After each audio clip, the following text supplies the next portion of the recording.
हमारे यहाँ ये बहुत बड़ी कमी पाई जाती है बहैसियत कौम, बहैसियत माशरा, कि हमने अपनी नस्लों की तरबियत के ऊपर काम करना छोड़ दिया है। ये इंतहाई अफसोसनाक भी है, अनफॉर्चुनेट है। यकीन कीजिए कि तरबियत के बग़ैर कोई भी कौम, कोई भी नस्ल तरक्की नहीं कर सकते।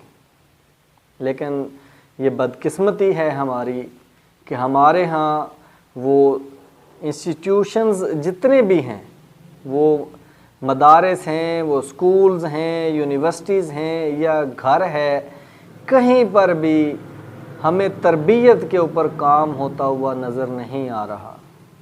हम जैसे एक दिहाड़ीबाज किस्म के लोग होते हैं, टाइम पास किस्म के लोग होते हैं कि वक्त गुजारो, टाइम लंघाओ, जान छुड़ाओ, इस फार्मूले के ऊपर जो हैं काम करने लगे हुए हैं।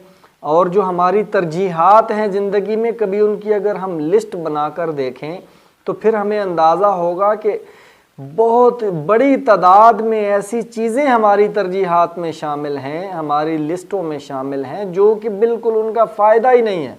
दुनियावी एतबार से भी, दीनी एतबार से भी उनका फ़ायदा नहीं है। लेकिन देखा दिखाई एक मीडिया के ज़रिए से, सोशल मीडिया के ज़रिए से एक दूसरे को देखकर मुकाबले की जो फ़ज़ा पैदा होती जा रही है, कॉपी पेस्ट की जो फ़ज़ा पैदा होती जा रही है, इन सारी चीज़ों को देखते हुए हम समझें कि एक ऐसी ज़िंदगी गुजार रहे हैं जिसका ना कुछ सर है ना पैर है। खुदारा सोचिए, कोशिश कीजिए, आप ज़िंदगी के जिस हिस्से में भी हैं, ज़िंदगी के जिस शोबे से भी ताल्लुक़ रखते हैं, अपने इर्द गिर्द लोगों की और अपनी तरबियत करने की कोशिश कीजिए। सच्चे और पक्के अंदाज में अच्छी चीज़ों को अपनाने और उस पर अमल करने की कोशिश कीजिए। अगर इसी तरह बग़ैर सोचे समझे, बग़ैर प्लानिंग के हम ज़िंदगी गुजारते रहे तो हमें बहुत ज़्यादा नुकसान होगा, हमारी आने वाली नस्लें तबाही का शिकार हो जाएंगी। कोई भी काम इस दुनिया में रहते हुए अगर बग़ैर प्लानिंग के, बग़ैर सोचे समझे गुजारेंगे तो कभी भी हम अपनी मंजिल पर नहीं पहुंच सकते।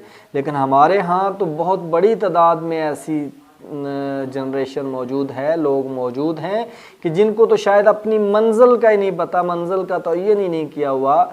रोज़ाना की बुनियाद की मैं तो बात कर रहा हूँ कि रोज़ाना की बुनियाद पे हमें पता होना चाहिए कि आज के दिन में मेरे कौन से टारगेट्स हैं, आज मैंने कौन से काम करने हैं, कल मेरी ज़िंदगी में जो दिन गुज़रा है वो उसमें कौन सी कमियां रह गई थी, कौन सी कोताहियां रह गई थी, जिनको आज मैंने दूर करके मज़ीद बेहतरी लानी है।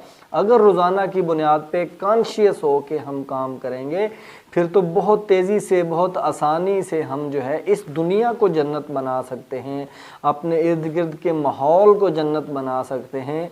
लेकिन हम इस तरफ पे नहीं आ रहे, तरबियत की तरफ नहीं आ रहे, बस एक दौड़ लगी हुई है। अगर स्टूडेंट लेवल है तो उनके दरमियान, उनके पेरेंट्स के दरमियान जो है वो नंबर गेम की दौड़ है। अगर आप प्रोफेशनल हैं, तरक्की की दौड़ है, पैसा कमा रहे हैं तो पैसे की दौड़ है। बस आगे दौड़ते जा रहे हैं, आगा दौड़ पीछा चौड़, बस वही सिलसिला है। कुछ समझ नहीं आ रही, बग़ैर समझ के, बग़ैर सोचे हुए हम लगे हुए हैं। और हमारी वजह से जितनी मुश्किलात दूसरे लोगों को फेस करना पड़ रही हैं उसका भी हम ज़िम्मेदार किसी और को ठहराने की कोशिश कर रहे हैं। कोशिश कीजिए, कुछ वक्त निकालिए और सोचिए कि इस वक्त तक हमने जो ज़िंदगी गुजारी है वो किस मकसद के तहत गुजारी है और किस तरीके के तहत गुजारी है, और अभी जो हम ज़िंदगी गुजार रहे हैं वो किस मकसद के लिए गुजार रहे हैं और किस तरीके के तहत गुजार रहे हैं, और आने वाली जो ज़िंदगी है वो हमने किस मकसद के तहत गुजारनी है और किस तरीके के तहत गुजारनी है। जब हम अपना मुहासबा करने का काम का आगाज़ करेंगे, मुहासबा करना शुरू करेंगे तो इंशाअल्लाह बहुत हमें आसानी होगी कि हम अपनी ज़िंदगी को एक मकसद के तहत और एक तरीके के तहत, एक डिसिप्लिन लाइफ जो है वो गुजारने में कामयाब हों।